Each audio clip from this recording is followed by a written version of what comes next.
নাম হৈছে তিলেৰে মুৰ্গীৰ মাংস সো চাওচোন আহক মই কেনেকৈ বনাইছোঁ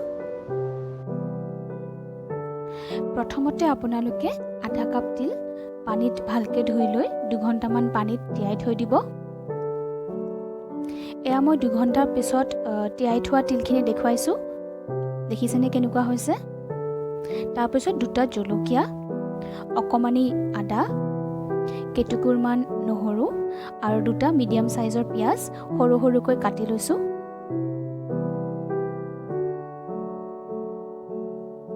মই চিকেন পিচেছবোৰ নহৰু পেষ্ট আৰু নিমখ দি পেলাই 2 ঘণ্টা মেৰিনেট কৰি থৈছিলোঁ এতিয়া মই গুটিখিনি ইনগ্ৰেডিয়েন্টছ পেষ্ট কৰি দিম তিল আদা নহৰু জলকীয়া অকমান পানী দি পেলাই পেষ্ট কৰিম ভালদৰে একদম স্মুথ পেষ্ট এটা বনাম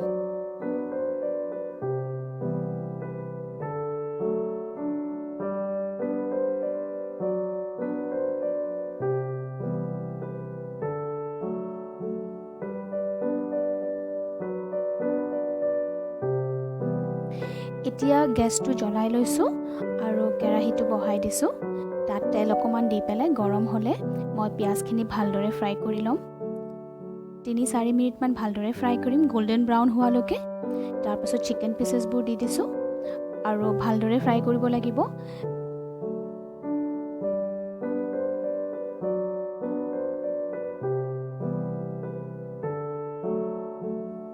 এতিয়া মই অলৰেডি ৰেডি কৰা পেষ্টখিনি মিক্স কৰি দিম আৰু ভালদৰে ফ্ৰাই কৰিম 5 মিনিটছমান আৰু আমি ভালদৰে ফ্ৰাই কৰিব লাগিব আৰু তাৰপিছত মই অকমান হালধি পাউডাৰ কাশ্মীৰী মিৰ্চ পাউডাৰ আৰু অকমান জিৰা পাউডাৰ দি দিম ইয়াত আমি গৰম মছলা ইউজ নকৰোঁ কাৰণ তিলৰ লগত গৰম মছলাটো মেচ নকৰে সো সেইকাৰণে মই গৰম মছলা একোৱে ধৰণৰে দিয়া নাই আৰু অকমান দেৰি ভাজি থাকিম আৰু আপোনালোকে দেখিছে ইয়াতে মই অলৰেডি নিমখ দি থৈছিলোঁ মেৰিনেট কৰোঁতে সো মই এতিয়া অকমান নিমখ দিছোঁ নিজৰ টেষ্ট হিচাপত আৰু আপোনালোকে এনেদৰে মোৰ নিচিনাকৈ ভাজি থাকিব বহুত দেৰি ভাজিব লাগিব তাৰপিছত আমি কভাৰ কৰি দিম আৰু 10 মিনিটৰ কাৰণে ৰাখি দিম এনেদৰে তেল ওলোৱালৈকে আমি কভাৰ কৰি ৰাখিম তাৰপিছত তেল যেতিয়া ওলাই যাব তেতিয়া আমি অকমান পানী দি দিব পাৰিম এতিয়া মই অকমান পানী দি দিছোঁ আৰু ভালদৰে লৰাই দিম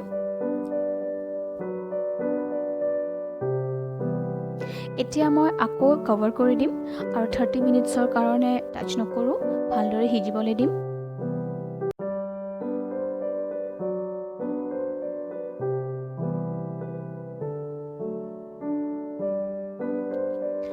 মিনিটছ হৈ গ'ল আৰু এতিয়া খুলি চাওঁচোন কেনেকুৱা হৈছে সো তেলটো ভালদৰে ওলাইছে আৰু মই এইখিনিতে অকমান লৰাই পেলাই বন্ধ কৰি দিম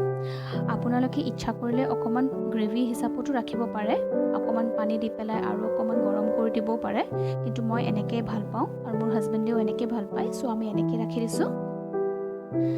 সো এইটো আপুনি গৰম বাসমতি ৰাইচৰ লগত খাই খুবেই ভাল পাব ট্ৰাই কৰি চাবচোন আপোনালোকেও এবাৰ ঘৰত